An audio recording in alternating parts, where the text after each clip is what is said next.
Dos. Listo. Pues bueno, muy buenas tardes a todas y todos. Me da muchísimo gusto contar con la participación de estudiantes de la facultad en esta primera sesión, ¿no? Sincrónica de las actividades del proyecto PAPIME que tengo a bien coordinar. Este proyecto PAPIME se denomina la filosofía política a la prueba de los derechos humanos, debates modernos y contemporáneos, y es un proyecto de investigación financiado por la DEGAPA, que tiene como objetivo introducir innovaciones en el campo educativo, particularmente en la enseñanza de los derechos humanos, en donde a lo largo de este año de actividades vamos a realizar tanto conferencias como conversatorios, como presentaciones de libros, debates con autoras y con autores contemporáneos y jóvenes que están publicando eh, libros y documentos de muchísima calidad para actualizar las discusiones desde distintos ámbitos, tanto filosóficos como interdisciplinarios, como veremos del mundo del arte, de las ciencias políticas, de la historia, de los estudios culturales, etcétera.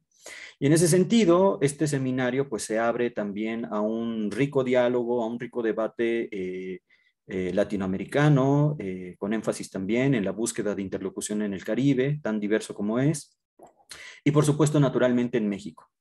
Este espacio, en consecuencia, que está coordinado por mí, el doctor Donovan Hernández Castellanos, que soy profesor de tiempo completo en la Facultad de Filosofía y Letras, y con especialidad en filosofía política. Digamos que este espacio, de momento virtual, aunque probablemente tengamos algunas sesiones presenciales, vincula dos grandes proyectos de investigación. Por un lado, el proyecto PAPIME, que tiene sus propias regularidades y sus propias especificaciones, ¿no? Como un proyecto financiado por DEGAPA, como decíamos. Y por otra parte, un proyecto de investigación que está registrado también en la propia Facultad de Filosofía y Letras de la UNAM, con el mismo título, y en donde vamos a poder, digamos, sesionar de la misma manera y tener un intercambio con personas especialistas en estos debates y que provienen además de distintos registros, tanto del campo del activismo como del campo de la academia, como del campo de la política pública, de las propuestas de la sociedad civil, como podremos ver a partir de abril y mayo. Entonces, eh, sin más por el momento, esta, como decíamos, es la primera sesión de este proyecto de investigación, de este proyecto de innovación educativa, que entre otras cosas tiene como objetivos principales realizar este año un nuevo coloquio, un segundo coloquio internacional en relación a la filosofía política y los derechos humanos, así como la publicación de un volumen colectivo que reúne varias de las participaciones que tuvieron lugar en el primer coloquio internacional que realizamos a finales del año pasado, es decir, de 2021, en donde participó precisamente dándonos una conferencia magistral nuestra invitada del día de hoy. Antes de cederle la palabra y antes de explicar algunas cuestiones que tienen que ver con la dinámica, yo quiero agradecer la presencia de todas y cada una de las personas que se han sumado el día de hoy en este primer, digamos, actividad sincrónica, aunque virtual, y al mismo tiempo, pues también agradecer la contribución importantísima de Daniel Lozada, quien es nuestro estudiante que está haciendo el servicio social, afortunadamente con nosotros, y que nos ayudará a darle continuidad, ¿no? A este proyecto y nos ayudará a mantener alimentado el micrositio que tenemos en la página de la Facultad de Filosofía y Letras de la UNAM, en donde iremos subiendo paulatinamente el calendario de actividades con fechas y con las personas que van a compartir con nosotros sus investigaciones. Pues bien, el día de hoy tenemos ni más ni menos que de invitada a una querida colaboradora, amiga cercana y por supuesto, digamos, tremenda impulsora, ¿no? Tremenda militante, diría yo, incluso en un sentido muy amplio, ¿no? De la defensa de los derechos humanos, como es Rosilaura Castellanos.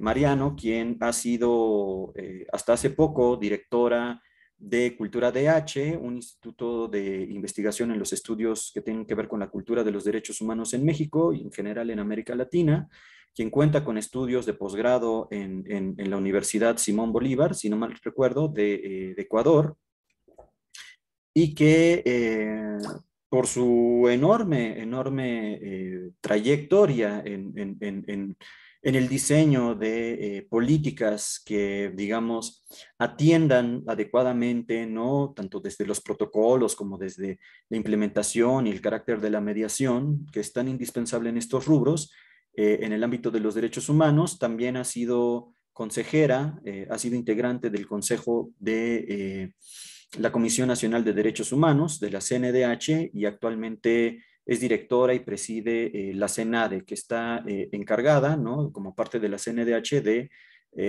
todos los programas que tienen que ver con tanto publicaciones como con digamos, el diseño de programas educativos, ¿no? Justamente en la enseñanza de los derechos humanos. Entonces, claro, yo espero que tengamos, por supuesto, una colaboración por demás cercana, ¿no? Institucional, además de entrañable y personal, como ha sido el caso. Y yo tengo que decir, ¿no? A título personal que en el libro que recientemente he publicado, El color de la tierra, Crónicas desde la autonomía, que salió justamente en coedición con el sello editorial de la CNDH y de Hay Vacantes, Rosy Laura escribió un prólogo por demás entrañable y un prólogo bastante, digamos, delicado, sutil, ¿no? Profundo, que toca muchísimas de las cuestiones que he trabajado en ese libro, ¿no? Entonces, es un honor para mí poder contar con tu participación, mi querida Rosy Laura, poder contar con tus palabras para inaugurar formalmente, ¿no? Las actividades de este PAPIME. Y bien, para poder pasarte la palabra, rápidamente haré una síntesis de la dinámica, ¿no? La dinámica consiste en que este seminario, como es un seminario de investigación, va a contar con dos etapas, dos momentos, ¿no? La primera, vamos a escuchar una exposición de nuestra invitada en torno al panorama general de los derechos humanos en México, las instituciones que se dedican a atenderlas, ¿no? En qué consisten los derechos humanos, cuáles son los principales problemas que se enfrentan las personas que son defensoras de los derechos humanos en el ámbito político, social, etcétera, ¿no? En qué consiste la Defensoría de los Derechos Humanos, en fin, ¿no? De todo esto serán cuestiones de las que Rosy Laura nos podrá alimentar bastante a partir de su experiencia en el campo y no solamente en su trabajo reflexivo, que también lo ha tenido y de una manera sobrada, ¿no? De sobrada calidad. Entonces, una vez que hayamos escuchado la conversación con nuestra invitada, ahora sí podremos hacer una charla, si ustedes quieren, más en un tono informal, más en un tono, digamos, más desahogado, ¿no? En donde las personas que están conectadas con nosotros puedan, por supuesto, preguntar todo lo que les parezca fundamental, oportuno, importante y relevante, ¿no?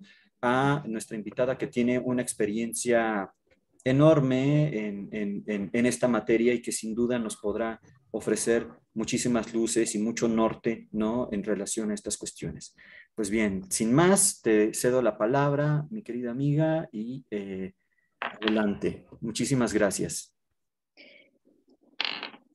Muchísimas gracias, mi querido Donovan. Para mí es un honor también estar compartiendo estos espacios contigo y compartir deseos, intencionalidades y pues también reiterado compromiso a favor de una cultura de derechos humanos.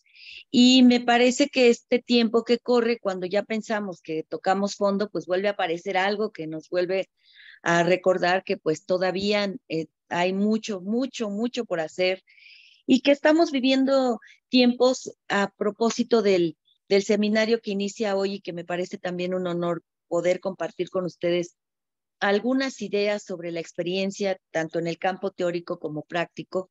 Ahora, desde este lugar como directora general del Centro Nacional de Derechos Humanos y de las polémicas que puede generar, pues, continuar la participación desde diferentes lugares.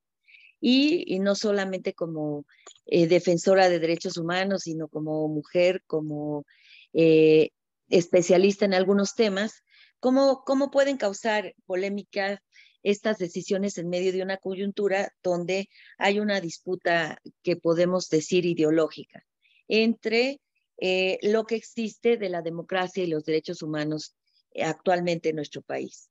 Me parece que estas preguntas que lanza mi querido Donovan, como para empezar a compartir con ustedes también algunas interrogantes, pues tienen que ver con un campo de lo formal, de este sólido entramado que tienen en las leyes, las normas que han ido avanzando en materia de los derechos humanos. Y para ello, pues seguramente ustedes conocen la reforma constitucional del 2011, que es una reforma muy importante porque pone en el centro de la atención constitucional a la persona. Entonces ahí aparece un principio básico muy importante que es el principio pro persona, que es el que va a determinar que cualquiera de las normas, leyes, reglamentos que contravengan los derechos humanos de las personas, pues tendrán que subsumirse para cumplir con esos derechos. Entonces, no es menor, es la primera vez que se reconoce constitucionalmente en el 2011, pues que la Constitución es una constitución de derechos. Y desde ese lugar, si es nuestro máximo órgano de regulación, la Constitución, pues plantea todo un nuevo paradigma en materia de derechos humanos que se estuvo discutiendo y que se estuvo proponiendo desde hace varias décadas hasta llegar ahora llegar a esa fecha del 2011 y actualmente pues los tratados internacionales van a tener un carácter, aunque esto ha causado mucha polémica en el derecho y sobre todo en el derecho muy formalista, en esa búsqueda de ese derecho que todavía tenemos y que es el que prevalece en nuestro país, que es un derecho más bien conservador, un derecho que sigue buscando cómo seguir amparando y respondiendo a las necesidades del Estado y no al revés. Un derecho que responda a las necesidades de las personas y al avance de sus derechos. Entonces, ahí hay un debate formalista muy profundo que tendríamos que seguir conversando. Por ejemplo, hicimos un estudio en el 2015 sobre la enseñanza de los derechos humanos en las universidades, sobre todo en las carreras de derecho, para saber si estaban incorporando el conocimiento de la reforma constitucional. Y lo que encontramos fue que efectivamente se seguía enseñando las garantías individuales. Les pongo este ejemplo para que ustedes puedan también revisar cómo ustedes lo están aprendiendo en el marco de las universidades, cómo están aprendiendo, qué les están diciendo que son los derechos humanos, su origen, su trayectoria, su progresividad, la ponderación de derechos. Entonces, en esta investigación pues sale que la enseñanza de los derechos humanos sigue siendo colateral y sigue siendo optativa. ¿No? No es una cuestión que sea transversal, interseccional, sino que sigue formando como este entramado que es opcional, pero que no se ha registrado como una posibilidad verdadera de una formación, además con diferentes lecturas, porque en esto que acabo de comentar hace un rato de la disputa ideológica que estamos viviendo, claro que hay posiciones en los derechos humanos que van a determinar desde dónde se les considera, desde dónde se les va a apoyar y desde dónde se va a aportar. Entonces, hay toda esta parte, por supuesto que su origen es liberal, completamente, pero eso no quiere decir que no puedan tener otra lectura, una lectura crítica, contemporánea, que ya también hay muchas corrientes que lo están trabajando, como el derecho crítico, como el positivismo de combate, que lo que está tratando de hacer es recuperar los postulados del derecho para poder entrar dentro del propio derecho y empezar a combatir las prácticas de ese derecho conservador, tradicional, incondicional del propio Estado, para poder, con las mismas herramientas que tenemos, que son las leyes y sus avances, podamos reconocer que hay otro tipo de práctica jurídica que es tendiente a aminorar las brechas de desigualdad entre las personas que tienen recursos y acceso a a una justicia expedita y otros que tienen que padecer toda una serie de vejaciones ante sus derechos por la falta de recursos. Entonces, ahí están surgiendo en este cambio y también en este campo formalista, pues están surgiendo corrientes del derecho y de los derechos humanos que ya podemos decirles críticas, porque lo que están buscando es la transformación de la realidad, no solamente a partir de las leyes, sino a partir de un trabajo interdisciplinario, transversal e interseccional. ¿Qué quiero decir con esto? Que el territorio de los derechos humanos está dejando de ser únicamente el territorio del derecho, de ese derecho formal, para pasar a cuestiones sustantivas, que serían estas cuestiones que tienen que ver con empezar, bueno, ya desde hace mucho tiempo, pero con consolidar propuestas que cuestionan a las élites políticas, que cuestionan a los sectores que han tenido privilegios y que han hecho de estas prácticas, pues prácticas que se han apropiado del discurso también de los derechos humanos para no dar cuenta de lo que se puede realizar a partir de todo este cuestionamiento de las formas en las que nos relacionamos.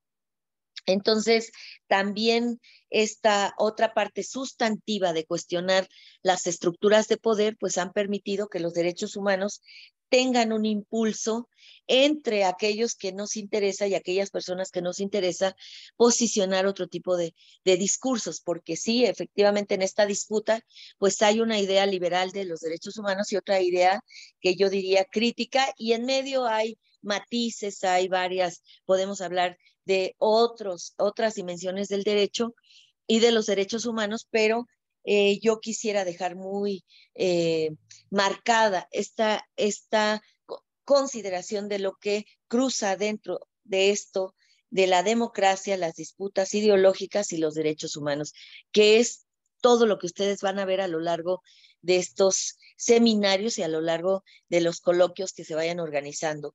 ¿Cómo es que vamos aprendiendo conforme la marcha? Porque ahora ya hay una oferta educativa en materia de derechos humanos muy amplia y de diferentes instituciones, tanto de gobierno como de educación pública y privada.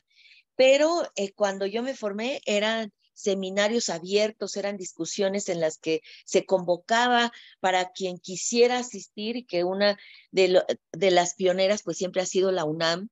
Ahí en la Torre 2 de Humanidades tomábamos los primeros cursos de derechos humanos, digo primeros en el sentido de los 80s, que estaban a cargo de la UNAM y de la Academia Mexicana de Derechos Humanos, que fue la primera en instituir el curso interdisciplinario en derechos humanos que se tomaba en la Torre 2 de Humanidades. Entonces, quienes aspirábamos a defender derechos, teníamos que ir a tomar, más bien, teníamos el deseo de aprender y de compartir experiencias y de prepararnos en en estos temas, con estos intercambios que estamos haciendo ahorita, de tratar de coincidir en algunas ideas y de mostrar sobre todo el mapa de lo que no teníamos dentro de lo jurídico en nuestro país. Y ahora pues hay una oferta, que eso me alegra porque el tiempo va cambiando y ya hay una oferta muy fuerte de cómo y dónde debatir los derechos humanos, y también de cómo abrir estos derechos, esta lucha en diferentes campos que ya no solamente le pertenecen al territorio del derecho. Entonces, también ahí ha habido la apertura de un marco histórico epistemológico que permite que en esta evolución también de nuestras propias leyes, de nuestras propias prácticas, vayamos impulsando temas sustantivos para lo que nos interesa defender. Lo que sí sigue siendo un tema muy pendiente, que ha llevado décadas, es la construcción de una cultura de respeto a los derechos humanos, una cultura de derechos humanos, ¿no? Avanzamos en como les decía, en un marco formalista, pero todavía no hemos avanzado en lo sustantivo, que es tratar de generar un entendimiento entre lo que significa la subjetividad que está en juego cuando estamos defendiendo algún derecho y los propios derechos humanos, ¿no? Ustedes pueden ver que de manera coloquial ya todas las personas dicen, porque tengo derechos, ¿no? Pero al mismo tiempo que están diciendo porque tengo derechos, están agrediendo a las propias personas, ¿no? Están utilizando prácticas añejas de agresión, de violencia, para querer exigir, me refiero en el ámbito de la vida cotidiana, muy coloquial, de todos estos, de pronto, videos que ustedes pueden ver en las redes sociales de personas que son las ladies, ¿no? Las ladies y los lords que salen a decir, usted no sabe con quién está tratando, usted es una simple empleada, a usted yo le pago. O sea, ahí vemos, además tengo derechos y usted no tiene por qué meterse conmigo. Bueno, ahí estamos viendo que hay temas de territorios pendientes para seguir avanzando con estos registros que muy bien decía mi querido Donovan, estos registros diversos de cómo nos están llegando los derechos humanos a cada quien de acuerdo a qué lugar y contexto vive y qué privilegios ha sostenido. Entonces, me parece que derecho a tener derechos, pues sí, es a partir de esta consigna de la Primera Guerra Mundial, donde se buscaba esta integridad, pues sí, esta integridad del ser humano, de la ser humana, para ver que necesitábamos implementar toda una serie de estrategias que hablaran de esta interdependencia necesaria en los derechos humanos. Entonces, a partir de ahí, vuelvo a la institucionalización que ha significado la lucha por los derechos humanos, a cómo también están atravesados por supuesto, por el deseo, el saber, el poder. O sea, ahora está como muy en boga el discurso de los derechos humanos respecto a los derechos de las mujeres, la libertad de expresión, los migrantes, la protección a personas dedicadas a la defensa de los derechos humanos, a personas dedicadas a la defensa de la libertad de expresión en términos de los periodistas que también están siendo asesinados, pero cómo sigue presente esa gran interrogante de cómo vamos a poder convencer a una población de que su participación va a ser importante, es importante para determinar todo lo que va a suceder en términos de democratización de un país, en términos de vencer el miedo y lanzarnos a detener las masacres que existen, cómo vamos a intervenir cuando hay más de 90,000 personas desaparecidas y además por condición forzada. Entonces, tenemos retos muy fuertes en nuestro país. La región, el mundo entero está atravesando por crisis marcadas de derechos humanos donde se desconocen los acuerdos, incluyendo los acuerdos del derecho internacional humanitario, donde estaba sumamente definido que los civiles no eran un objetivo de ataque, pero ahora pues todas esas fronteras se han roto, se han perdido y ahora pues vemos lo que está ocurriendo no solamente en estos momentos con el conflicto que existe en Europa del Este, sino con todo lo que ha ocurrido a lo largo de la historia de la humanidad y que pues habla todavía del carácter muy primitivo que tenemos como sociedad, ¿no? Puede avanzar el discurso, pueden avanzar las normas, pueden avanzar como ahora les llaman, las narrativas, pueden avanzar ciertos mecanismos para la defensa, pero en la parte de la cultura seguimos con un pendiente muy grande que es cómo relacionarnos de otra manera entre nosotras, entre nosotros, aminorando estas brechas de desigualdad, de discriminación y de poder que se cruza ahí y que tiene que ver con estas pues subjetividades que también existen y que determinan estas luchas, ¿no? Y cómo hay otras lecturas que no le gustarían a las personas que de pronto se pueden presentar como víctimas y que si entráramos a hacer un análisis un poco más puntual, pues veríamos que hay diferentes estructuras que van a determinar su participación y la defensa de los derechos humanos. Y otras personas que, pues, nuestro deseo cruza por otras dimensiones en el territorio de querer que efectivamente haya privilegios para todas las personas y que dentro de esos privilegios, que los derechos no son privilegios, son luchas ganadas a pulso, pero a lo que me refiero es que podamos gozar todas y todos de esos derechos, ¿no? Que si se van a considerar privilegios, pues los tengamos todas y todos y que podamos desde ese lugar irnos cuestionando desde dónde queremos luchar por los derechos humanos, porque también pues somos personas que estamos cruzadas por esa subjetividad muy marcada, donde también se juega el protagonismo, se juega la lucha por los recursos, se juega la lucha por el poder, se juega la lucha por representar a ciertos grupos también de poder, donde el discurso de los derechos humanos ha sido utilizado.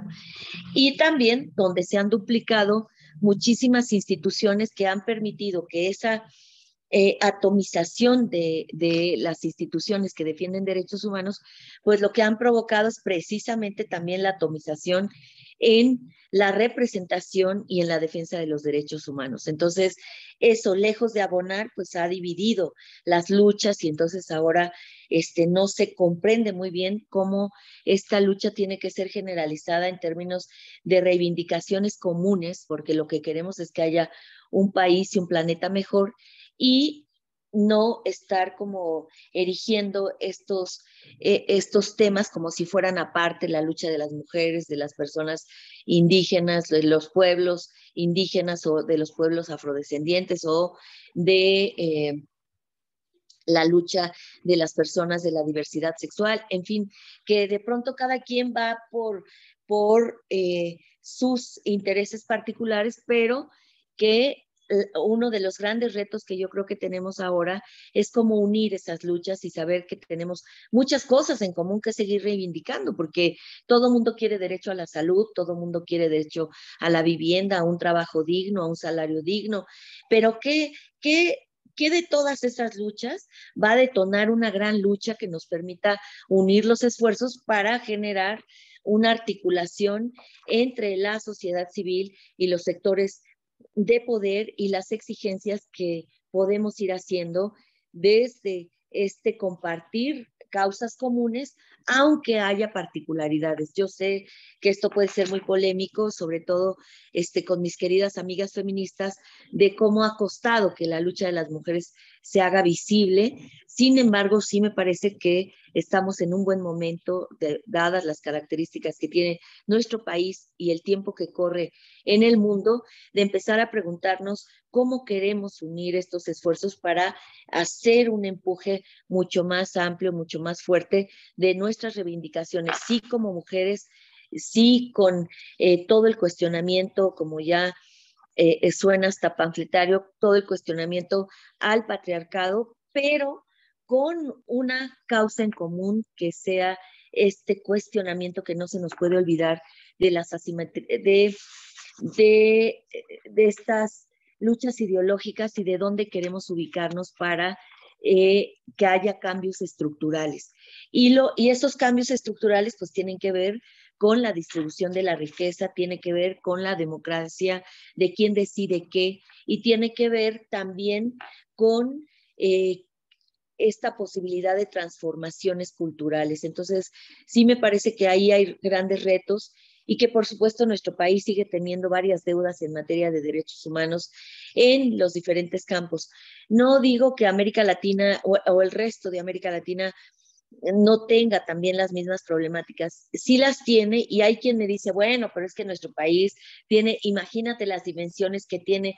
Sí, pero eso no puede ser un parámetro para revisar los avances que ha habido en materia de derechos humanos en la región y quién los ha propuesto, ¿no? El sur tiene avances muy interesantes respecto al resarcimiento del daño, respecto a la creación de nuevas y mejores instrumentos de defensa de derechos humanos. Tiene metodologías muy claras de cómo debe hacerse la investigación de casos, cómo tiene que hacerse la investigación por contexto. Tienen avances sustantivos en términos de la independencia que tienen sus jueces y magistrados del poder político general, sino es conocida su labor a favor de los derechos humanos, donde ahí pues también defienden hasta con su propia vida como jueces y magistrados pues la impartición de justicia. Entonces me parece que acá tenemos y seguimos teniendo muchísimos retos, sobre todo si me preguntan a mí, pues yo sí creo que constituir los derechos humanos como una cultura que permita que podamos tener claro el horizonte desde el cual queremos defender estos derechos y desde el cual podemos promover estas transformaciones, porque como les dije, sí hay un discurso maniqueo también de los derechos humanos, sí hay quien se ha aprovechado de este discurso para promover pues una presencia y un protagonismo que yo no tendría nada en contra si ese protagonismo ayudara para todo esto que les he comentado, fortalecer la democratización, pero una democracia crítica, fortalecer toda la lucha de los sectores que históricamente han sido marginados y que han estado discriminados en nuestro país, y si ese protagonismo ayudara para constituir otro tipo de prácticas culturales que pudiésemos como ciudadanía enfrentar y por supuesto construir ciudadanía, ¿no? Y no esta ciudadanía que utiliza el discurso para sus propios, y que bueno, ya sabemos que va a ser que todos tenemos intereses muy propios, pero como les digo, que podamos distinguir hasta dónde llegan estos discursos y hasta dónde llega efectivamente el compromiso, porque se cuestionen posiciones estructurales privilegiadas. Entonces, yo creo que hay mucho que les podría yo comentar sobre esta posibilidad de que cada generación tiene sus propios conflictos, pero ahora resulta que estamos compartiendo los mismos conflictos las diferentes generaciones y esto se vuelve un compromiso intergeneracional. Es un compromiso que tanto le toca a los jóvenes como nos toca también a los que ya somos adultas, personas adultas contemporáneas, ¿no? De una lucha que les hemos también dejado y que también pues tenemos la responsabilidad de acompañarles y de que ustedes también nos acompañen en esta lucha y en estos propósitos por recuperar un discurso crítico, una lectura crítica de los derechos humanos. O sea, sí hay un discurso que ha utilizado y que ha sido maniqueo con los derechos humanos, pero hay otro que estamos tratando de impulsar que sí busque que estos derechos se conviertan en herramientas de combate para lograr la impartición de justicia, eh, para erradicar la agresión hacia niñas, niños y adolescentes y el asesinato de los mismos, de las mismas, y también para pues evitar, erradicar el maltrato hacia las mujeres y hacia todo ser humano, pero pues ustedes saben por obvias razones por qué hablamos siempre de que las mujeres pues tendrían que ser y sentirse seguras en un país como el nuestro, ¿no? Y donde tampoco ustedes como hombres la están pasando bien, ¿no? Hay hombres en su mayoría que están siendo desaparecidos, que son las principales víctimas de desaparición forzada, de secuestro para obedecer al crimen organizado, de también de toda esta parte para el comercio de la esclavitud contemporánea. O sea, nadie la pasa bien en un país que es injusto, que es inequitativo y en un mundo que pues esas características son las que están dejando y que pues como ustedes ahorita seguramente lo podremos comentar, pues en un mundo donde todo se vende, se comercia y donde el mercado está ganando muchísimo terreno. Ese terreno que tiene que ver con el consumo de toda clase de, de bienes y servicios, donde cada vez más el ser humano se vuelve pasivo y se vuelve también con estas improntas, donde ahora ya, fíjense, ya no se está en estos cuestiones, estudios de mercado, ya no se habla sobre las cuestiones aspiracionales, ¿no? Antes vendían esta parte de que podíamos todos ser ricos y ricas y acceder, y el que era pobre era porque quería ser pobre, ¿no? Estas características aspiracionales, y ahora lo que se vende son sentimientos. Lo que se empieza a modificar, lo que empieza a ver el gran mercado del capitalismo, es que para convencer a las personas de que las luchas pueden ser estériles, o que con solo dar un like ahí ya se tiene o ya se está luchando por una reivindicación social y de derechos, bueno, pues ahora lo que están haciendo es comerciar con los sentimientos. El sentimiento de conmiseración, de tristeza, de estas imágenes que nos llegan, ¿no? De cómo está el niño abandonado, el perrito maltratado. O sea, hay una serie ya de investigaciones que eso dentro de poco yo espero que en el propio Senade podamos iniciar estos análisis que tienen que ver con la cultura y con el comercio de los sentimientos, en términos de que eso distrae también de la lucha, de una lucha más fuerte y más contundente y estructural, pero donde aparece cómo pueden generar ahora corrientes de opinión pública a partir de los sentimientos, ¿no? Y a partir de las necesidades concretas de pueblos que les condonan el agua, y que entonces empiezan a correr el rumor de que ya vieron, este gobierno no nos quiere, no nos da agua, de que empiezan ya también a utilizar todo este tipo de estrategias para desestabilizar, y que eso no es nuevo, ¿eh?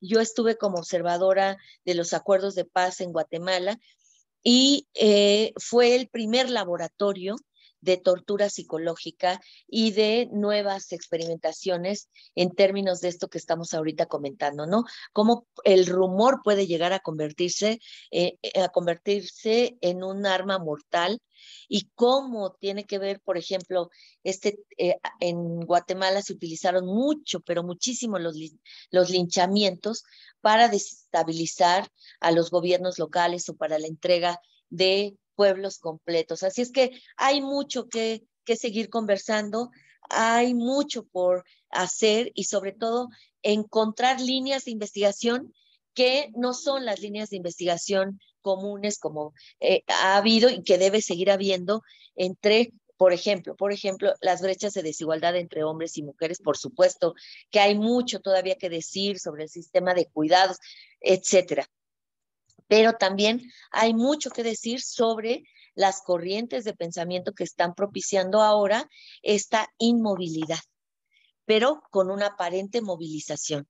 Entonces, me parece que esto, como les digo, no es nuevo, pero sí tendríamos que poner mucha atención para iniciar líneas de investigación en ese sentido, donde la ciencia política, donde eh, este seminario que ustedes van a abrir y que estamos abriendo ahora, ustedes van a poder identificar donde el papel de la política tiene una relevancia importantísima, y que podemos tomar los espacios públicos como nuestros y aprender a tener discusiones de alto nivel, aprender a desarrollar agendas que permitan llegar con propuestas muy concretas, y no con meras intencionalidades que son muy interesantes, pero en la que cualquiera de estos mecanismos, por ejemplo, del Consejo Consultivo, en el que yo también forme parte de la propia CNDH, bueno, que haya discusiones de alto nivel, de altura, con agendas muy concretas de lo que tiene que reportar o lo que quiere exigir la ciudadanía como mecanismo de diálogo con sus principales representantes y representaciones de defensa de derechos humanos. Tendría que haber una responsabilidad en ese sentido, y en otro sentido, pues que rindan cuentas respecto a lo que se está haciendo o se está logrando con esa participación política que pueda tener el sujeto, hombre o mujer, dentro de un espacio público y que tendría que rendir cuentas de quienes le propusieron, cómo, por qué le propusieron, para qué le propusieron y que desde ese lugar pudiera haber esta rendición de cuentas. Entonces hay muchas aristas que todavía están abiertas, que debemos ir reforzando y que desde estos consejos sí se pueden hacer cambios, ¿eh?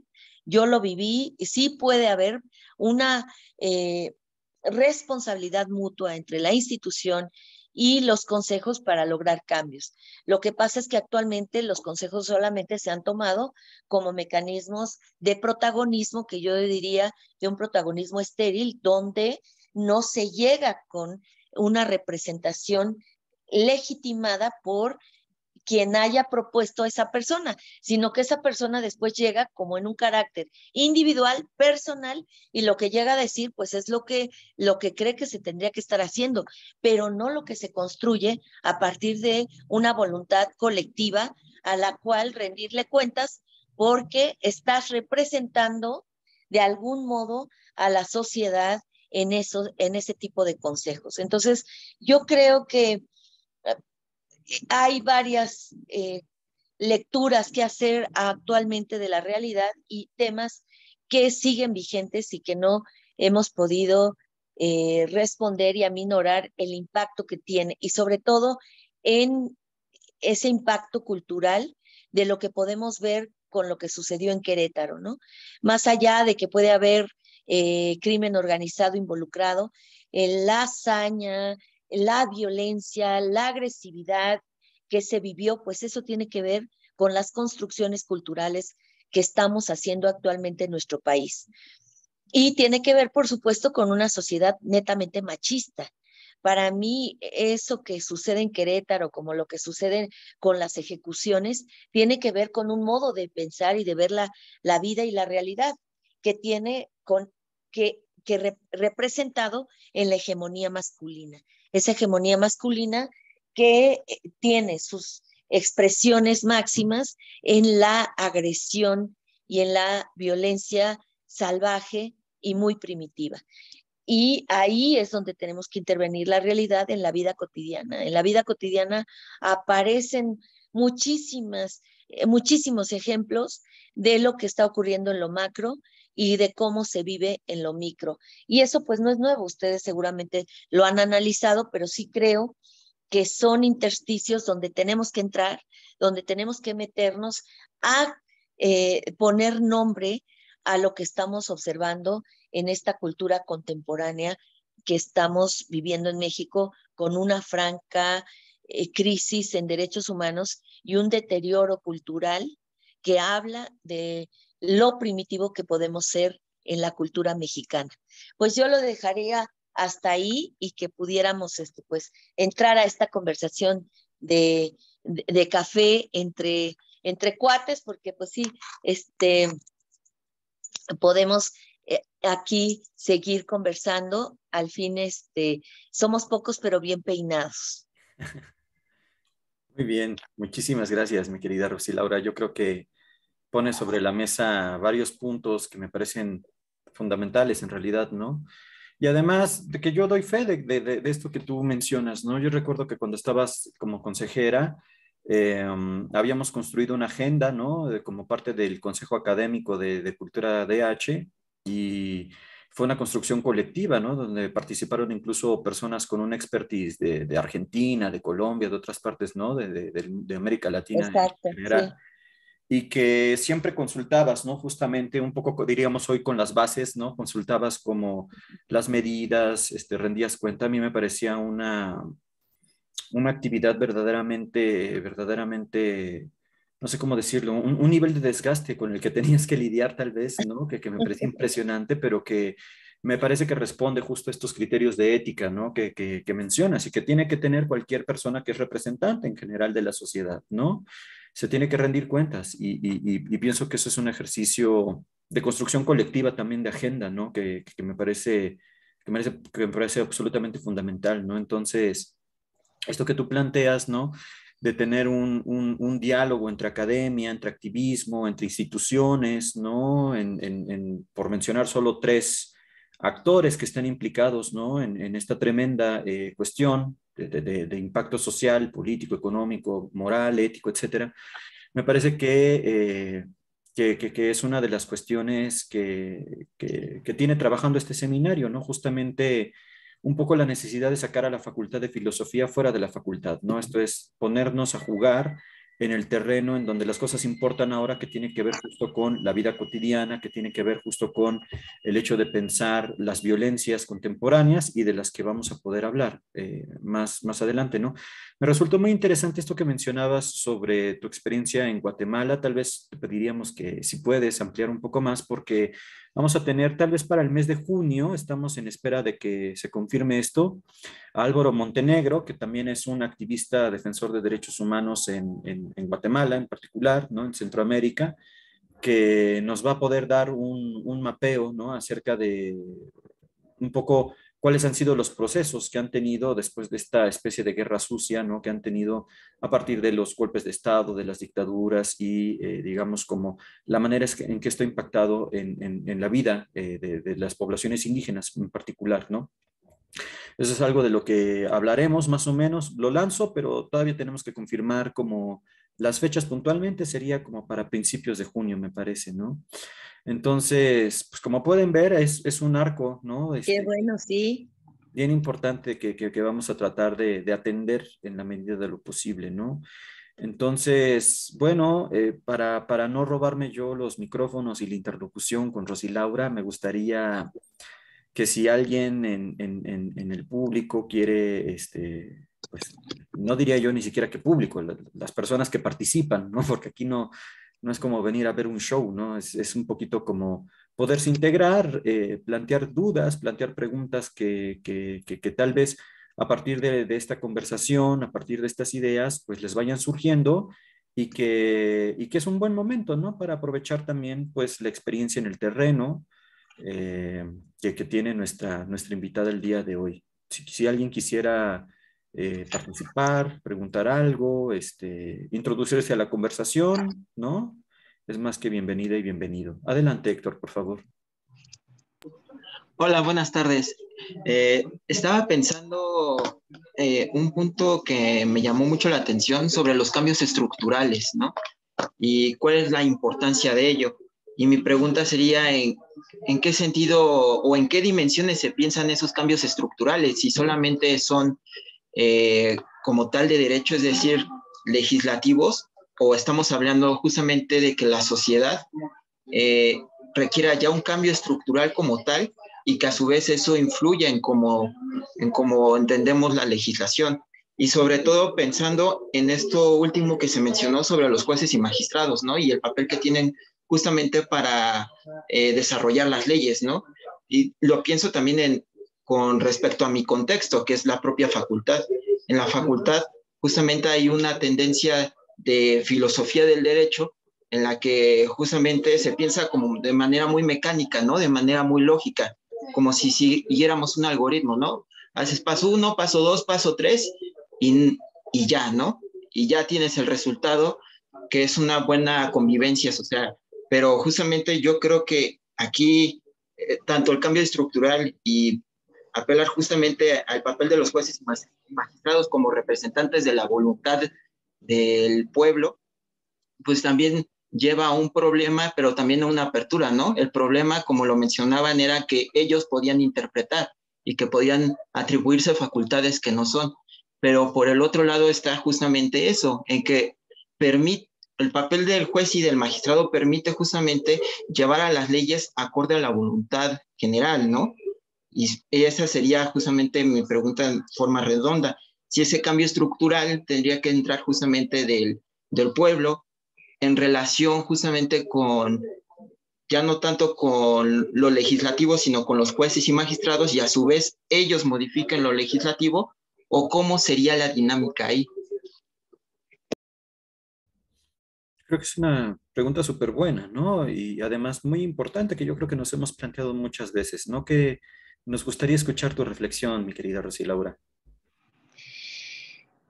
Mira, cuando yo me refiero a cambios estructurales, tiene que ver con todas las desigualdades y privilegios que tienen solamente unos cuantos sectores. Y me refiero a todo el cambio, incluyendo modelos económicos. Lo que te decía, bueno, lo que comentaba respecto a esto que tiene que ver con los estudios y con las corrientes actuales que hay. El capitalismo sí sabe cómo avanzar, sí sabe cómo desestabilizar, sí sabe cómo generar eh, publicidad para explotar el sentimentalismo y además fomentar la parálisis, la inmovilidad de la población. ¿Y cómo buscamos ustedes que tienen toda una formación universitaria, cómo vamos buscando que estas brechas se aminoren en términos de lo que tiene que ver con a trabajo igual, salario igual? O sea que desde el disfrute de la propia producción humana, entendida como un trabajo en el que queremos estar, pero no ser explotadas o explotados, y que tiene que ver con cómo organizamos la economía de todo un país, tiene que ver cómo se dan estos entramados entre el reconocimiento de los derechos de los hombres y de las mujeres. O sea, lo estructural es cuestionar lo profundo que hay en una desigualdad, en una discriminación y en un privilegio. A eso me refiero cuando hablo de buscar las causas estructurales que han permitido que la cultura acepte pasivamente estas diferencias. Entonces, a eso me refiero. Y eso cruza por lo que acabas de decir, de cómo les están enseñando a ustedes el derecho, de cómo lo hacen demasiado lineal, de cómo no hay una postura crítica para revisar que las leyes son producciones humanas y que tienen que cambiar, que tienen que actualizarse y que efectivamente en esta tradición sumamente colonialista de nuestro país, pues los jueces y magistrados, si son los que dictan la ley, ¿quién los va a vigilar a ellos, no? Entonces, eso también cruza por cambios estructurales que tienen que ver con lo que ya te comenté, pero con la cultura también. Cómo nos ubicamos, cómo la población, qué hemos hecho para que, y qué no hemos hecho para que la población siga sin participar. O que ya haya participaciones, pero que todavía están muy limitadas a ciertas protestas que a veces carecen de agendas estructuradas para lo que realmente están protestando. Entonces sí falta muchísima formación, falta cuestionamiento, falta un camino por recorrer que tenga que ver con incorporar estas posibilidades a toda una reflexión de lo que queremos hacer si vamos a defender derechos humanos. Y desde esta experiencia que me preguntaba Donovan, desde la experiencia en la que yo estuve, que fue, para mí ha sido apasionante porque me tocó registrar los acuerdos de paz en materia del desmantelamiento de las instancias militares de inteligencia para pasar a las instancias de inteligencia civil. ¿Eso qué quiere decir? Que me tocó documentar cómo se iba a desmantelar en estos procesos de paz las oficinas de inteligencia militar, ¿no? Las que decidían quién iba a desaparecer, a quién iban a torturar, a quién iban a matar, etcétera. Esa experiencia de desmantelar toda la institución para crear una institución a favor de la ciudadanía fue un trabajo muy interesante. Y para realizarlo, pues tuvimos que prepararnos para identificar los diferentes discursos y para identificar todos los mecanismos que había utilizado Estados Unidos para penetrar el tejido social y romperlo. Porque se dio cuenta en Vietnam que el pueblo seguía ayudándose entre sí y que era un fuerte sentido de pertenencia.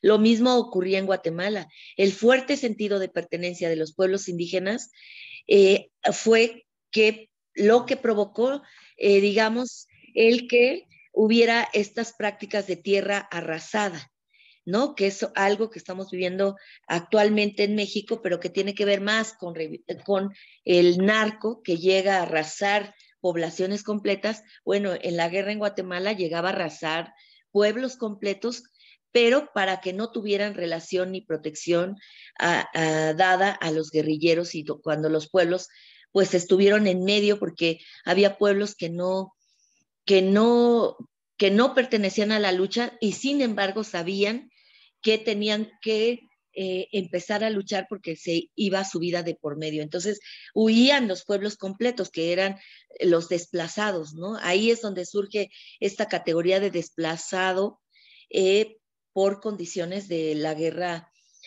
interna. Y fue muy interesante. Fíjense cómo, les digo, hay hay temas pendientes que las personas que queremos otro tipo de mundo, que sí queremos cuestionar el capitalismo voraz, el mercado, tendríamos que empezar a revisar cómo hacer de nuestras luchas algo contundente, algo bien pensado, algo con estrategia, y que eso yo admiro profundamente al pueblo guatemalteco, de cómo protegieron a sus defensores y defensoras de derechos humanos. No digo que no haya habido, por supuesto que ha habido muertos, lamentablemente que ha habido también persecución de los defensores y defensoras de derechos humanos, pero han trazado estrategias que les han permitido seguir con vida a muchas y muchos de ellos. Entonces, creo que las lecciones de Centro y Sudamérica pueden darnos algunas pistas, yo siempre insisto en eso, para que más allá, y también insisto en esto, más allá de lo seductor que puede ser el protagonismo de, ay, aquí estoy, miren, me voy a defender derechos, pues plantemos estrategias muy puntuales de cómo vamos a tejer la colectividad y un cerco de protección para las defensoras y defensores de derechos humanos, y sobre todo aquellas que están directamente en el campo, ¿no? Directamente en la búsqueda de justicia de sus hijas, sus hijos, de que no lo hagamos intuitivamente, sino que lo hagamos con toda una estrategia. Yo creo que espero haber contestado, que va mucho más allá también de la preparación de jueces y magistrados, y que eso es un trabajo arduo de cambio de transformaciones culturales. Yo sí insisto, que son transformaciones culturales. Necesitamos trabajar muy duro con el sector de derecho de nuestro país, porque siguen siendo sectores sumamente conservadores, sumamente apegados a los lineamientos, protocolos, leyes, títulos, que ahora ya no son títulos nobiliarios, ahora son títulos académicos, y entonces siguen muy apegados a la tradición, cuando lo que ahorita nuestro país ya necesita hacer una ruptura epistemológica para dar paso a proyectos de carácter crítico. Entonces, yo creo que ese es un reto que este seminario va a poder seguramente encontrar algunas pistas para que podamos refrendar nuestro compromiso político con los derechos humanos. Muchas gracias. Claro, esa es la intención. Aquí tenemos la mano levantada de Sara Biurquis. Adelante, por favor. Sí, buenas tardes. Ya mencionó la parte de que hay una crisis de derechos humanos en el país y que sí, o sea, tiene que haber un cambio estructural y cultural profundo que me imagino que es más a largo plazo. No sé si usted considere que hay alguna vía que sea un poco más, o sea, además de esta, obviamente, pero a corto plazo, dado que pues justo estamos en crisis. Pues mira, yo creo que no tenemos tiempo, que esto es precisamente un motivo del seminario que ustedes van a iniciar ahora y que vamos a seguir conversando. ¿Por qué digo que no tenemos tiempo? Bueno, ya la ONU dijo que el planeta tiene sus días contados, estamos al borde de una guerra, las desapariciones en nuestro país siguen, el asesinato de mujeres sigue, de niñas, niños, o sea, nadie la pasa bien. Entonces, yo creo que sí tenemos que acelerar estos cambios hablando de los temas de manera muy cruda, de manera muy directa, de manera muy puntual y fundamentada respecto a lo que hemos dejado de hacer y lo que está pendiente. Y que cada quien empiece a cuestionar su propia subjetividad de lo que cree que puede transformar de sí misma para aspirar después a luchar por sus derechos y a luchar con una colectividad, sabiendo que esta colectividad se va en algún momento a atomizar, a presentar conflictos, a presentar contradicciones, a presentar toda esta parte de lo que yo había comentado, que eso es todo un tema de cómo nos cruza el poder, el saber y el deseo.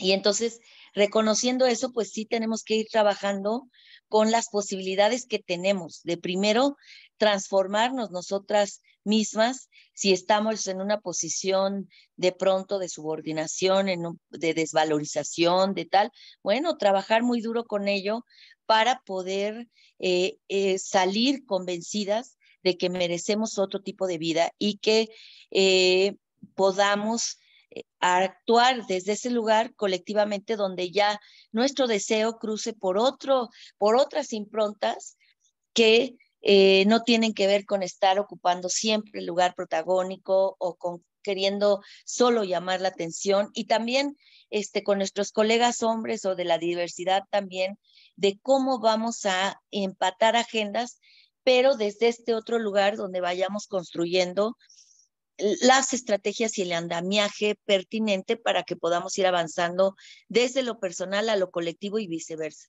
Entonces, yo no le veo de otra, tu nombre es Sara, más que trabajar muy fuerte con la subjetividad, muy fuerte con el deseo de dónde queremos colocarnos, dónde queremos vernos y dónde queremos contribuir, y que sea parte de un deseo, no de una obligación. No vamos a poder obligar a todos a que participen, pero a lo mejor sí les vamos a poder reformular algunos de los caminos que existen para cambiar la realidad. Entonces sí me parece que no tenemos tiempo, que yo no sé quién dijo que los cambios culturales pues tardan 100 años, porque pues estamos ya fritos, o sea, si tardan 100 años, pues ya, pero yo sí creo que se pueden acelerar con este tipo de espacios como el que tenemos ahorita. Somos pocos, pero como yo decía, y como decía Botellita de Jerez, somos pocos pero bien peinados, en el sentido de que vayamos generando cómo desde nuestro espacio subjetivo podemos incidir en lo colectivo, pero Muchas gracias. desde un lugar mucho más consciente de lo que realmente queremos aportar, y que para eso no hay otra más que chambearle pues con tu propia subjetividad, aquello que como dirían psicoanálisis, aquello que parece deslumbrante y espectacular es sospechoso. Que además Rosy Laura lo dice con mucha autoridad porque ella misma es psicoanalista, ¿no? Conoce bien los planteamientos de Freud. Adelante, por favor, Daniel. Sí, pues antes que nada, se me hizo muy interesante la presentación que acabas de hacer. Yo no soy, digamos, no estoy muy entrado en los temas de derechos humanos. Me he enfocado últimamente más en cuestiones de ética, filosofía moral, pero justamente lo que preguntaba Sara anteriormente y lo que menciona sobre lo que dijo la ONU, de que el mundo ya está en una crisis y no solo eso, bueno, también la ONU ha dicho que el mundo también se está acabando por una cuestión climática. Entonces, esa cuestión o sea, de un hecho de esa naturaleza emergen, digamos, ciertos cuestionamientos, como que pueden involucrar el campo de la política, el campo de la economía, esta cuestión de los derechos humanos, y que justamente en esos temas de interés más climático, más global, también está la pregunta de, bueno, estamos frente a un punto de no retorno. Entonces, ¿qué es lo que podemos hacer? ¿Cuál es nuestro rango de opciones? ¿No? Entonces, en teorías un poquito más morales, dicen, bueno, hay ciertas consideraciones bajo las cuales tendríamos que actuar. Y una de las más tocadas en teoría política es lo que se conoce como justicia intergeneracional.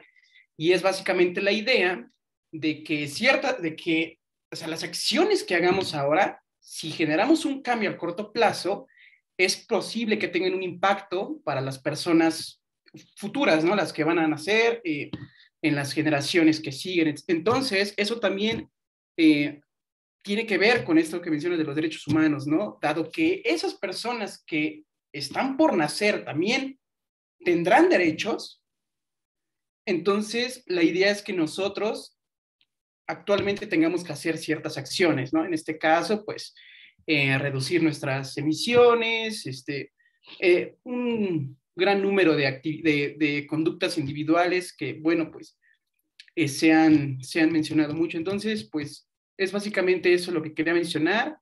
Y bueno, pues, nada más. Pues muchas gracias. Mira, hay quien dice que hay procesos de reversibilidad. O sea, ya no hay futuro, pero entonces tendríamos que revisar dónde nos quedamos. ¿Dónde fue que torcimos el camino? ¿Y cómo le vas a decir a alguien que no conoció lo que conoció Donovan, lo que conocí yo, si no tiene como el referente de que haya existido? ¿A qué me refiero? Que ahí vamos a tener, más bien no vamos a tener que hacer nada, vamos, si queremos hay que hacerlo, pero mostrar lo que nos estamos perdiendo. Por ejemplo, en mi infancia yo podía salir a jugar a la calle. Digo, sí estaba el robachicos y el señor del costal, pero era más una ficción para que no anduvieras ahí yéndote muy lejos, ¿no? Pero no había esta desaparición de niñas y niños como hay ahorita. ¿Cómo le vas a mostrar, cómo podemos mostrar lo que estamos perdiendo? La calidad de vida que hemos perdido. O sea, yo me acuerdo de mi infancia con unos cielos azules, profundamente azules, con esta posibilidad de respirar otro aire y de quejarme porque ahora sí como dice mi mamá, a ti nada te parece. Pues no, nada me parece porque conocí el antes y conozco el ahora. ¿Y cómo nos vamos a referir con las otras personas de lo que ustedes tampoco ya no conocieron? ¿No? Cosas de la vida cotidiana muy simples, de que ahora,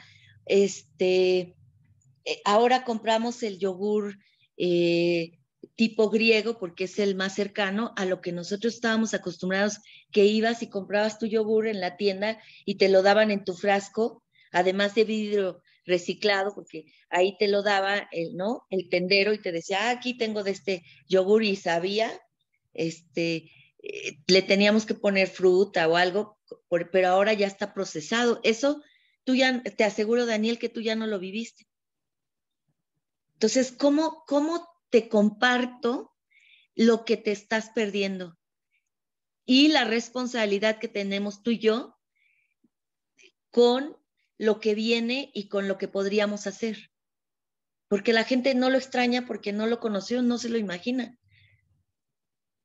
Entonces, todo esto que yo sí viví en mi infancia, yo me adscribo como una mujer indígena. Mi madre es indígena, mi abuela era indígena, mi padre campesino, ya después urbano, pero yo sí conocí esas infancias esplendorosas de poder irte a correr, a recorrer, a embarrarte de lodo porque estabas jugando, a que te enseñaran cuáles eran las hierbas que nos iban a ayudar a caminar horas para encontrar lo que ahora, pues, ¿dónde nos vamos a caminar para encontrar un río? A menos de que salgamos a no sé cuántas horas de acá, ¿no? Entonces, creo que hay mucho que trabajar respecto también de qué podemos, qué queremos, qué podemos imaginar, y en estos procesos de reversibilidad, de lo que hemos perdido y de dónde nos quedamos.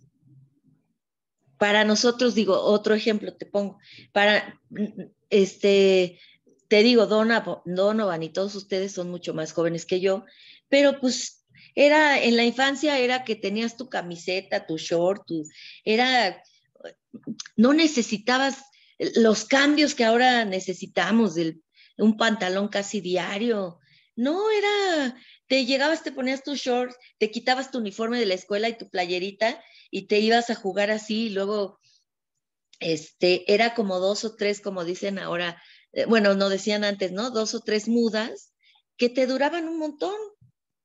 No necesitabas estar comprando a cada rato la playera, cambiando, por supuesto, ni qué imaginarse de los celulares, que yo sí celebro el avance de la tecnología, porque tampoco te tocó hacer los trabajos en máquina de escribir, y que si en la última parte de la hoja cometías un error y se quedaba la manchota, era la muerte a pellizcos, porque tenías que repetir toda la hoja, porque tu maestro o maestra no te iba a aceptar el trabajo sucio. Y ahora eso nos permite, mira, yo escribo sin ver la computadora, ¿no? El teclado. Puedo escribir sin ver el teclado. Entonces, ¿qué hemos perdido? ¿Dónde nos quedamos? ¿Y qué podemos imaginar tú y yo juntos de lo que puede venir? ¿No? ¿Por qué ni nos importan los ajolotes que después unos ignorantotes sueltan y que se van a morir? Esa es la vida cotidiana que a mí me interesa analizar, ¿no? O sea, cómo hemos naturalizado ciertos fenómenos sociales, políticos, económicos, culturales, porque no conocemos lo otro. No conocemos cómo en otros pueblos están discutiendo sus propias constituciones, porque no nos los hemos planteado. Entonces yo sí creo que ahí estos procesos de reversibilidad tendríamos que empezarlos a revisar. Y unirnos, tu generación y la mía, para decir, oigan, no podemos seguir perdiendo esto. O yo quiero que Daniel viva lo que yo también he vivido y he disfrutado. Y esa es una responsabilidad, yo diría, más que moral, ética, desprendida de la moral, y que sea una posición ética. Hasta ahorita desde los derechos humanos, igual surge otra cosa, pues hagámoslo. Pero hasta ahorita es la única herramienta que yo conozco que sirve para mediar conflictos no solamente internacionales, sino también desde la vida cotidiana. Entonces creo que por ahí iría. Y por supuesto todo este debate del reconocimiento de la alteridad, de la otredad, de la desconstrucción, de dejar estas prácticas colonialistas que tenemos muy arraigadas. Entonces, ¿quién nos provocó la necesidad de tener el último celular de punta, cuando ese celular tiene una batería que está acabando y arrasando con selvas completas, ¿no? Pero me resuelve la vida. Yo duré con un celular que me duró, de verdad, como unos 13 años, imagínate. Y era un platote de este tamaño, era bien bonito, ¿no? Pero ya después ya no funcionaba tanto la memoria, y entonces tuve que cambiar, y así te la llevas. Entonces, sí creo que hay cosas que tienen que ser procesos de reversibilidad. Muchas gracias, Gracias. Rocío. Gracias, Daniel. Gracias. No sé si alguien más tenga algún comentario o alguna otra cuestión que quieran plantear, aprovechando a nuestra invitada. Adelante, Omar, por favor.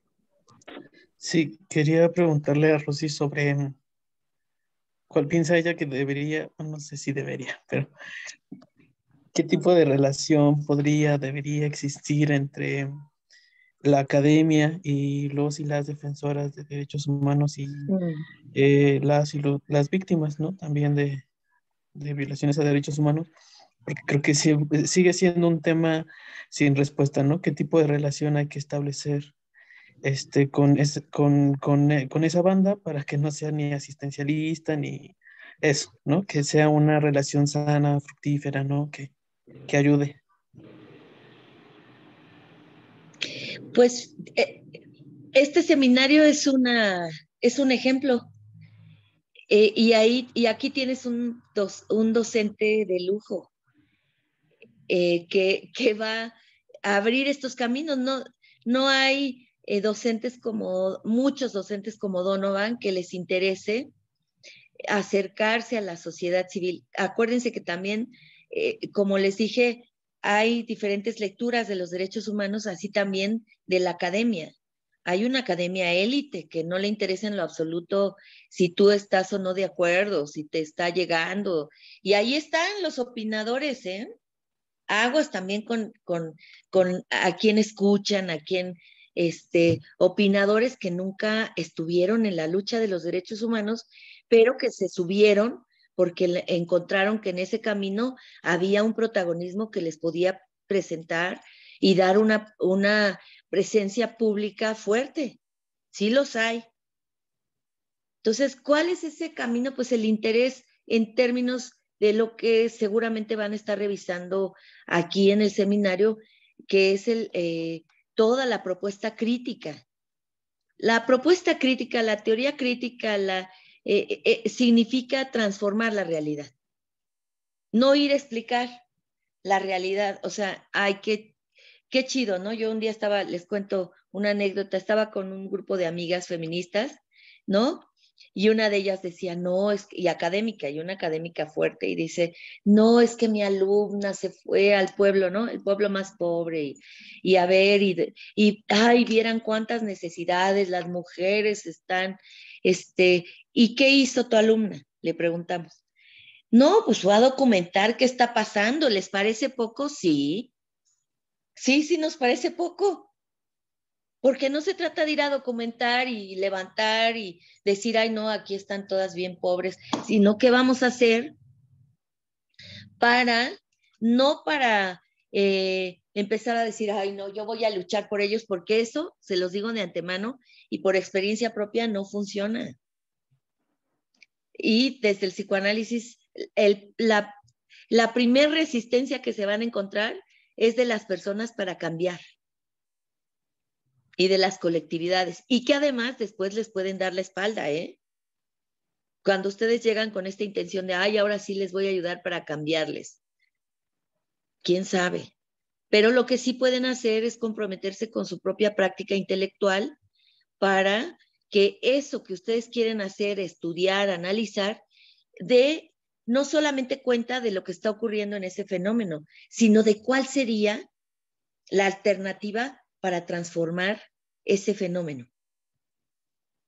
Entonces me parece que ahí ustedes tienen un excelente maestro que es Donovan para involucrarse, para saber que lo que aprendemos es útil para transformar la realidad y que ese afán elitista que es una tentación de nuestro país porque pues ha vivido de estas ondas de lo que hemos dicho de privilegios. Entonces pues hay una academia que es elitista y que describe la realidad desde su muy particular punto de vista, lo cual está bien, porque pues así siempre vamos a explicar la realidad, pero desde su escritorio, ¿no? O desde esta lógica decíamos en esta misma cena, órale, organicemos una jornada entre todas las que estamos aquí y vámonos a alfabetizar y a pedirles a nuestras estudiantes, ay, no, está muy peligroso, y tienen razón. Ahorita nos vamos todas juntas a tratar de alfabetizar y al rato quién sabe dónde vamos a andar. O sea, eso también es un principio de realidad. Pero ¿cómo podemos, dentro de esta realidad tan apabullante, buscar transformaciones posibles? Y no es lo uno o lo otro, sino siempre va a haber un camino alterno. Entonces sí me parece que la academia puede dar mucho, puede revisar cosas que por la dinámica que tienen las ONGs o la sociedad civil o la población, pues no tiene esta pericia que sí puede tener la vida académica, ¿no? Pero que debe ir ligada a la realidad, sino qué chiste.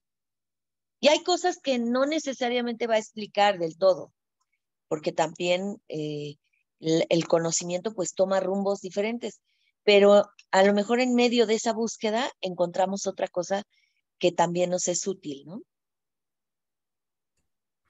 Entonces yo creo que el horizonte es cómo vamos a contribuir para transformar la realidad, eso que no nos gusta, eso que nos indigna, eso que nos parece que no es justo. Totalmente de acuerdo y pues muchas gracias por la flor. Además, tremendo, me sonrojo y además es tremenda, no sé cómo llamarla, responsabilidad, ¿no? Hay que estar a la altura de eso. Eh, pues no sé si alguien más quisiera plantear tal vez una última pregunta, una última reflexión para darle paso a un cierre de esta sesión con Rosy Laura, para escuchar sus últimas reflexiones. Y adelante, Héctor, por favor. Bueno, me ha parecido muy interesante porque ya ahorita con las preguntas de los compañeros también se aclararon muchas cosas de la plática. Lo que a mí me interesó ahorita en este último punto, o en los últimos puntos que se han tocado, es que se apunta a una, lo mencionó como naturalización, pero también me parece que inclusive podemos decir como una banalización, ¿no? En el propio modo de vida y que eso afecta como tal a lo que entendemos como derechos. O sea, y me parece importante porque me quedé con algo que tengo aquí anotado, que puso los derechos como herramienta de combate, ¿no? Me parece que si no lo estoy entendiendo o si lo estoy distorsionando un poco, me dice que es justamente el combate, pero justamente contra esa banalización, ¿no? Contra esa normalización. Porque, bueno, al menos en mi experiencia personal, justamente que los académicos vayan y justamente vayan a investigar a lugares, y justamente con ese grado de banalización, llegan a un sentido inclusive hasta de normalización. Y yo lo hablo también desde el otro ámbito que me interesa, que es la música. El fenómeno de la música en la parte de Veracruz es muy importante porque representa un grado muy fuerte de su cultura.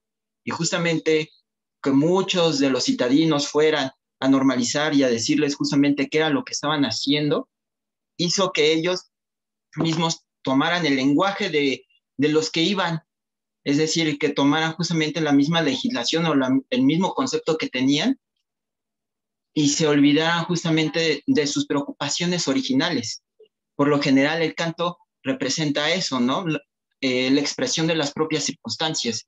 Y justamente en ese grado de desvirtualización y de acercamiento justamente de los académicos, en este caso musicólogos, etnomusicólogos, a tierras como el sotavento veracruzano, el sotavento oaxaqueño, esas zonas de conflicto donde inclusive el narcotráfico está muy fuerte. O sea, se ve justamente esa banalización y esa inserción del modo de vida capitalista ya en sus canciones, ¿no? Porque de por sí ya, o sea, expresaban connotaciones propios de su forma de pensar y ahorita expresan problemas justamente de dinero, banalidades, valga la circunstancia. Es decir, también expresan situaciones de violencia contra la mujer y ya es algo que se está normalizando y que se está adecuando, ¿no? A las circunstancias y justamente tiene que ver con esa relación. Y me pareció muy importante porque me parece que el derecho en sí mismo tiene que partir justamente de la propia comunidad y de cómo nos relacionamos con la comunidad, no tanto como para diagnosticar o estandarizar la relación que nosotros podemos tener o que la academia puede tener con la comunidad, sino justamente que la comunidad sea el medio para darle la apertura a esas voces que no son escuchadas, ¿no? Nunca mejor explicado, ¿no? Así, eso que acabas de explicar, Héctor, es precisamente, salvo la mejor opinión de tu maestro aquí presente, pero tiene mucho que ver con el pensamiento crítico.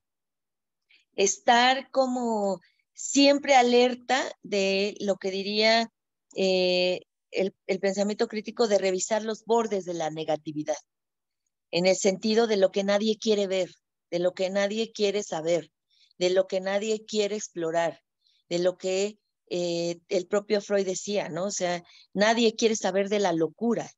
Y precisamente él, cuando nadie quería saber de lo que le estaba pasando a pacientes que se paralizaban sin tener ninguna enfermedad, su cuerpo se paralizaba. Y nadie quería atenderlos. Y no solamente no los querían atender, sino tampoco los querían escuchar. Y es cuando él voltea y empieza a ver que es un pabellón donde nadie va, está totalmente marginado, nadie lo pela, él se mete ahí. Y empieza a revisar y dice, bueno, pues, ¿qué le pasa a estos pacientes? ¿Por qué nadie quiere venir para acá? Y todo el mundo, pues, porque no tienen remedio. Nadie sabe qué tienen. Y es cuando él empieza a explorar todo esto de lo que retomará más adelante llamado inconsciente, ¿no? Que ya por ahí el querido Nietzsche había adelantado varias cosas, incluyendo renunciar a nuestros valores, renunciar a la moral, ¿no? Entonces imagínate, ¿no? Cómo él empieza a cuestionar también a sus propios maestros y a la filosofía como una filosofía banal, como lo acabas de decir, ¿no? Dice, a ver, estas filosofías que todo mundo explica, pero que nadie vive. Cuestiona a sus maestros y los maestros lo sacan, lo marginan. Entonces, sí, sí, muy interesante, Héctor. Efectivamente, esa banalidad puede sustituir la evasión y la resistencia de entrar a mirar que una realidad que, mira, no porque sea difícil tampoco vamos a dejar de disfrutar nuestras propias vidas. Sabemos que estamos en un mundo en crisis, en un país donde los derechos humanos siguen como un tema pendiente, pero eso no puede ser impedimento para que te plantees hacer, como diría Lacan, con tu vida poesía. O sea, no puede ser un impedimento tampoco. O sea, sí podemos contribuir, sí podemos hacer varias cosas, pero que también no sustituyas estas causas eh, por evadir otras cosas que también son importantes en la vida y que se pueden complementar. Pero sí, eso es lo que yo he querido decir en esta banalización y normalización de prácticas que tendríamos que estar cuestionando.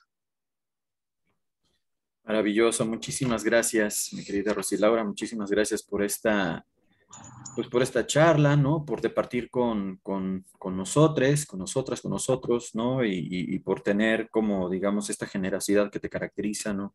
Hablando, pues, de tu experiencia en la defensa de los derechos humanos, de la importancia de las instituciones, de la importancia de la cultura en estas transformaciones, en estos cambios sociales, ¿no?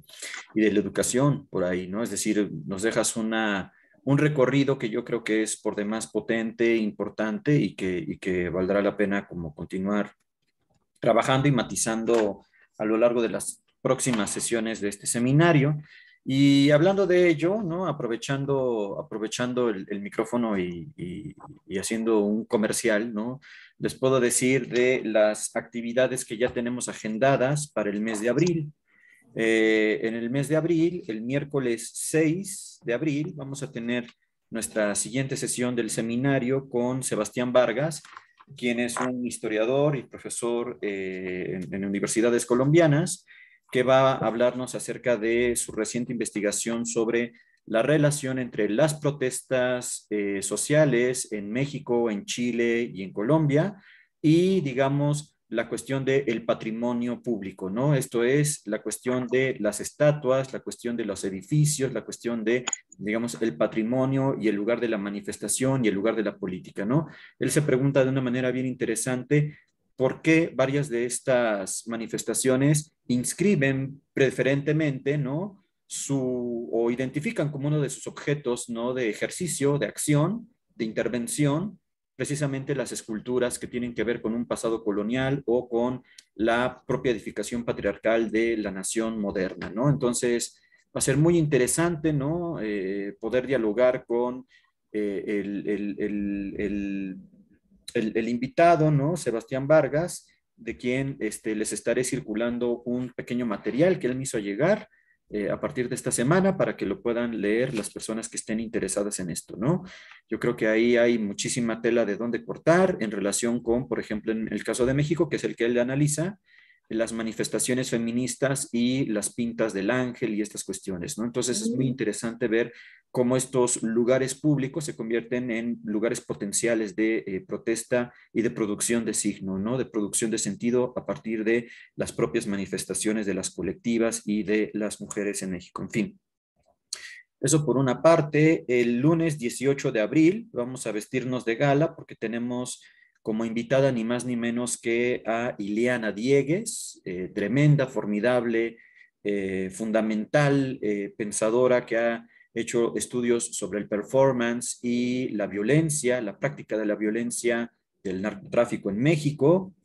Y ella nos va a compartir, hablando del problema de las desapariciones forzadas, nos va a compartir una parte de su nuevo libro, del nuevo libro que ha publicado, que tiene que ver justamente con estas temáticas. Liliana también me hizo el favor de compartir un pequeño material, en este caso una entrevista, que les haré llegar también con las fechas de la presentación para que se sumen. Esto es de verdad una presentación estelar, ¿no? En este seminario, como la de Rosy Laura, ¿no? Y entonces vamos a tener ahí muchísima tela de donde cortar desde todos los puntos de vista, además de que se trata siempre de interlocutoras muy, muy generosas. Y para cerrar esa misma semana, el miércoles 20, vamos a tener la presencia también muy importante de Fernanda Espinosa, quien es la coordinadora académica del Centro Nacional de la Memoria en Bogotá, Colombia, y que, digamos, ha hecho una monografía, por demás importante, un estudio de las políticas públicas, de cómo las víctimas se han convertido en agentes activos de la promoción de sus propios derechos en el contexto de la violencia y de las guerras de alta intensidad y baja intensidad que se han vivido en Colombia a lo largo del siglo XX y de buena parte del siglo XXI. Entonces, como pueden ver, pues tenemos ahí un material sumamente potente para poder conversar, para poder, digamos, cruzar coordenadas de reflexión entre México, Cuba y Colombia, que me parece que resulta un diálogo, además de necesario, también sumamente potente en términos del material conceptual del que vamos a poder disponer en las próximas sesiones de nuestro seminario. Así es que nuevamente están invitadas, invitados, invitades a participar en las siguientes, en esta y en las siguientes actividades. Y pues bueno, por nuestra parte sería todo. Agradecemos nuevamente a Rosy Laura que sea nuestra madrina en la apertura de las actividades sincrónicas de este seminario, que yo creo que tu charla fue sumamente enriquecedora, muy didáctica y que pienso que va a alimentar muchísimas reflexiones en el estudiantado de la facultad. Muchísimas gracias de nuevo y vamos a poder compartir este video en el canal de YouTube de la Facultad de Filosofía como parte de las actividades del proyecto PAPIME. Muchísimas gracias a todas y todos.